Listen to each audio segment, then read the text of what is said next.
For some legal analysis, we now bring back Channa Lloyd, civil rights attorney with the Cochran firm in Florida. Thanks so much for joining us again, Ms. Lloyd. And let's start with Kim Potter, that case and the shooting of Daunte Wright. She's charged with second-degree manslaughter. With what we know so far, that she may have confused her gun with her taser, how hard do you think it'll be for prosecutors to get a conviction in this case and for her to get actual prison time for this incident? In this case, as much as I don't think it's a popular opinion, the truth is, by the law standard, I think it's going to be hard for them to get a conviction.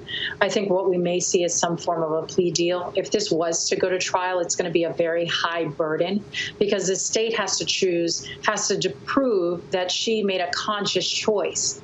There is a defense of mistake, and if she honestly and reasonably believed that that was a taser, she doesn't have the requisite mens rea, which just means the mental state of having made a conscious choice for grave bodily harm.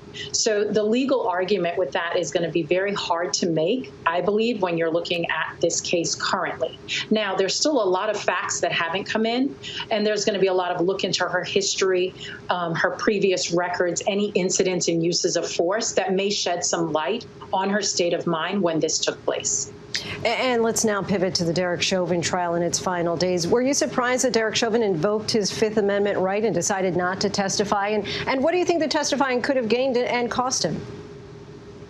To be honest, Lindsay, I think that he was better off not having testified. I think it was smart because what he gained an advantage in was not being cross-examined. The cross-examination would have been very hard for him because he would have had to explain so many things and details that I don't think he would have had an explanation that would have sufficed for the jury.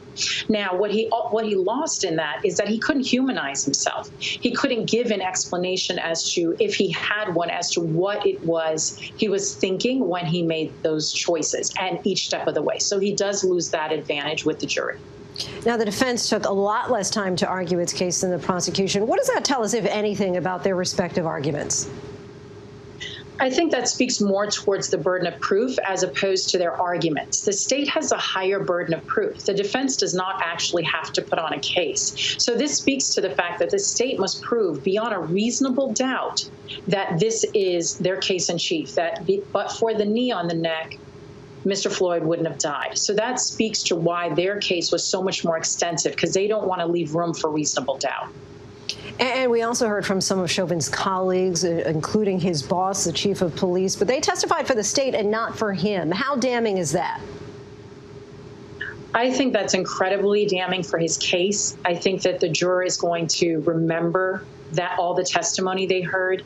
This is such a departure from anything we've seen typically in the past, where you have actual law enforcement officers that are stating that they felt this was unreasonable. These are people of his rank and above his rank that felt that this wasn't the appropriate use of force. That's a very big, significant fact that I do not think the jury is going to overlook. What are you expecting from closing arguments next week as the prosecution and the defense both try to seal it up for the jury? I think we're going to see the prosecution walk through everything that the defense brought up as a possible alternate cause of death. I think you're going to see them spend time on the witnesses. They're going to recall the summations and the definitive points that the experts made. You're going to see them tie that up in a nice little bundle to leave with the jury, so that way those are the points they're thinking about going into deliberation. I think we're going to see the defense go back and say, but this, and you heard this expert say that this is an alternate reason for the cause of death. You're going to see them highlight those areas where they best felt they made their argument for reasonable doubt. Channa Lloyd, thank you so much for your time. I appreciate it. Thank you. Hi, everyone. George Stephanopoulos here. Thanks for checking out the ABC News YouTube channel. If you'd like to get more videos, show highlights, and watch live event coverage, click on the right over here to subscribe to our channel. And don't forget to download the ABC News app for breaking news alerts. Thanks for watching.